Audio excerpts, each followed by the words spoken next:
troviamo a Chioggia, il nostro è un stabilimento che raccoglie la vongola verace adulta per essere depurata e confezionata. Quindi diciamo è l'ultima fase del ciclo della vongola verace. È l'ultima fase, la più importante, perché prima di arrivare al consumatore si entra in uno stabilimento come questo per poter preparare il prodotto, vagliarlo, selezionarlo e poter poi essere commercializzato nelle pescherie e nella GDO. In quanti lavorate qui dentro?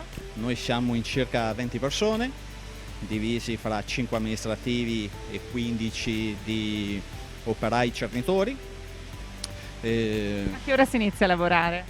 Si inizia il mattino molto presto, siamo un po' condizionati anche dalle maree, perché il pescatore nel suo raccolto deve sempre valutare la marea prima di andare in pesca, e quindi ci dobbiamo sempre far trovare pronti anche a qualsiasi orario per poter prelevare il prodotto e metterlo nella prima fase, che è la depurazione.